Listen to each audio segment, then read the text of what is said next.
Hey, what's up guys? My name's Tanner, and today we're going to be talking about my personal top 5 most underrated operators in Rainbow Six Siege. Over the years we've had numerous operators come into this game, and while some of them are stronger than others, some of them I believe are quite underrated if used properly and can offer the team numerous benefits if used properly. Remember that these picks are based off my opinion, and if you disagree, please let me know down in the comments down below who do you think is underrated. And with that being said, let's get to the video. We're going to start this video off with 2 honorable mentions. One of them is going to be an attacker, one of them is going to be a defender. Our first honorable mention is going to go to Flores. Flores has many qualities that make him very underrated. He can destroy bulletproof objects such as deployable shields, bulletproof cameras, and maestro cams. His Rotero drones can also provide info if routed and used properly. His Rotero drones can also be used to put pressure on defenders holding choke points and make them move off position, as well as his weapon loadout I believe is very adequate and it can do the job if you're needed to be in a gunfight. One major downplay of Flores though is that he is slower compared to any other operator in the game that has destructible properties. His drones take forever in contrast to the mobility of Sophia and Ash, as well as his drones are not bulletproof until they are locked and primed to explode. His drones are also not the most mobile as they only move in one direction.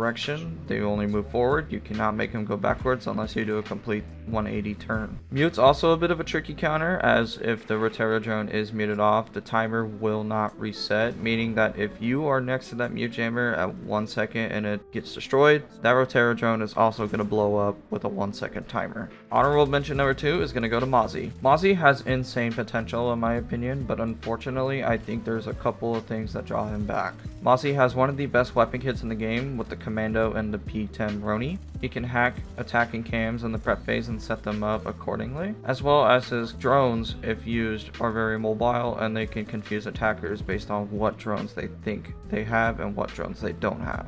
Mozzie pets provide a psychological effect too, where most attackers don't want their drones to be hijacked by the pests, therefore they will try to avoid the doorways, and therefore they will try to maneuver their drones into outlandish positions to try to avoid the pests. When placing your pests, you can put them in certain spots that will outright just capture the drone no matter where it is, and if you're lucky enough in the prep phase, you can immediately hijack the drone with a well-placed Mozzie pest shot. Mozzie has an extremely high skill ceiling, where if you are using his drones, you need to balance your time management based on getting on cams, getting off cams, making sure that your teammates are fine. There are many alternate operators that you can pick that can fill his role as well. Oftentimes, most players won't even operate Mozzie's drones, as they will just use him as a pseudo mute, and this kind of limits his potential. And those were our 2 honorable mentions. Again, this is based on my opinion, so if you think that there's an operator that should be an honorable mention or should be on the list in general, please let me know in the comments down below. Officially starting this list, we're going to start with number 5, which is Ekko. Ekko is one of my favorite operators in this game. He provides so much intel to his teammates. He can prevent plants and disorient attackers, as well as get Monty off of his extended shield. The MP5 SD is one of my favorite submachine guns in this game, and it comes with a built-in silencer. So when you're shooting at the enemy, they will not get any hit detectors or hit indicators from what direction they're being shot from. Ekko also comes with impact nades, and he comes with a deployable shield. Both are very useful gadgets for his kit. Ekko also comes with a Bearing 9 SMG pistol, which is always a fantastic secondary to have. A few downsides to Ekko is that his yokai drones have to be stuck to the ceiling in order to activate the disorienting effect. Ekko's blast doesn't really have a lot of range on it, therefore it is mostly used as a disorienting effect to mitigate attackers attacking the site. Ekko's yokais are no longer cloaked anymore, therefore they are visible, and they can also be hacked by Brava and be detected by IQ scanner. Dokebee's hack will also hack yokai drones, and that is a problem that you do not want to deal with. But if you do find yourself in a late game situation and you are alive with your 2 yokai drones and they're trying to plant, odds are you're going to have a really nice chance at saving the round and preventing the attackers from planting. Number 4 on the underrated list is going to go be Capito. Capito is an operator that I've slowly began to love over the past season, and I think he is so underrated it's not even funny. Capito comes with one of the most versatile gadgets in the game, being his crossbow, and he can smoke out sites, he can get defenders off of positions with his fire bolts. Capito is good for post-plant situations as well as site takes, meaning that he can fire off or smoke off any choke point that a defender would be crossing, therefore mitigating any chance of a retake on site. Capito's guns, while maybe not the best, are very adequate and will get the job done if you have to be in a gunfight. Capito also comes with hard breach charges, meaning that not only can he fire off and deal damage to defenders, he can smoke off defenders, but he can also become his own hard breach if the situation arises. Capito, in my opinion, is one of the best supportive operators in this game if used correctly, but he does have a few downsides. Capito bolts can be caught by Wamai discs. They cannot be caught by Jaeger ADSs, but they can be caught by the magnetic discs of Wamai. Sometimes the Capito smoke and the fire isn't really going to register where you want it to hit, so it can be a little bit clunky and you have to learn the right angles to use it. And if you're trying to Capito an angle off, you can be caught off guard and you will be shot and most likely be killed if not taking a lot of damage in the process. It's best to use Capito on the back line where you can safely launch your Capito bolts and be a very supportive player with him. Number 3 on my most underrated list is Glaz. Many consider Glaz to be a joke operator in the higher elos, but I think if he is used properly, he is very devastating. His DMR does a crap ton of damage, one of the highest damaging weapons in the game, and he can hold extremely long angles, only rivaled by Kali. Glaz can be used in short range gunfights too, with his Bearing 9 SMG pistol, which is always a fantastic choice to have. And Glaz comes with a very varied secondary kit, with frag grenades and smoke grenades being his highlights. Oftentimes with smoke grenades, Glaz players will throw them, they will look through the smoke, and using his thermal sight they will be able to pick off defenders one by one.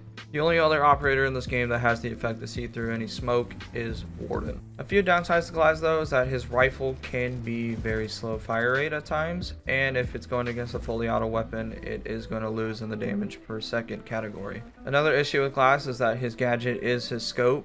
That means that his gadget isn't really used for team play, it is much more used for a self-personal use. And Glaz has very few operators in this game that he synergizes with. The only one that I can really think of that is very strong is Maverick, where he can Maverick the walls, Glaz can smoke the wall, and he can see through the holes that Maverick made.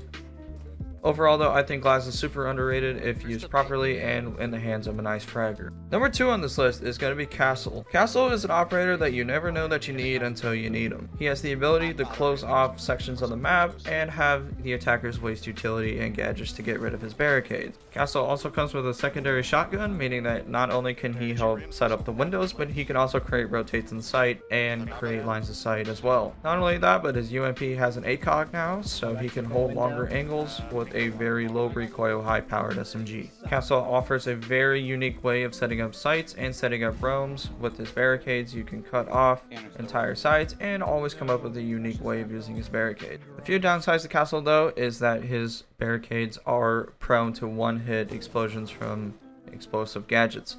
So meaning that one Lancer from Kali or one breaching charge from Ash or one impact nade from Zofia will immediately take it out. Not only that, but Sledge's sledgehammer will also one-shot a castle barricade as well. So while he does have numerous barricades, his gadgets are prone to being destroyed almost immediately during the round. Castle barricades can also hinder your teammates if they're trying to do a rotation, meaning that if there's a presence on site and they're halfway across the map, they might have to tear down the barricade, which is quite loud and takes a few seconds to use. And for my number 1 most underrated operator in this game is going to be Hibana. Hibana is one of my favorite operators in this game.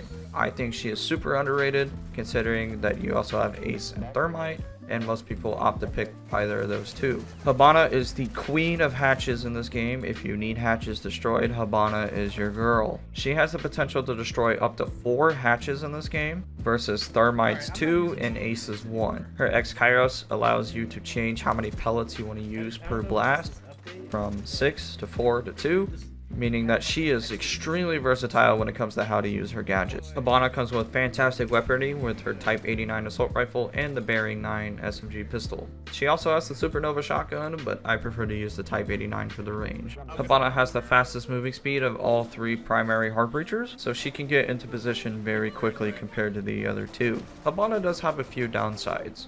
She has very low HP compared to Thermite and Ace, as well as her gadget is very slow when it comes to destroying the wall. It is not very good against the bandit trick. When using the X Kairos launcher, you can be caught off guard and be swung, and sometimes her pellets will be a little bit finicky compared to the preview that the gadget shows when you're about to launch them. You also have to micromanage her pellets and make sure that you're using them properly. And that's going to be today's video. If you think my list can be changed, please let me know down in the comments down below. If you think that I got anything wrong, please also let me know down in the comments down below. Please like and share the video if you appreciated it. Subscribe to the channel if you want more content. And please hit that notification bell so you get notified of all my uploads. Anyway guys, my name's Tanner and peace out.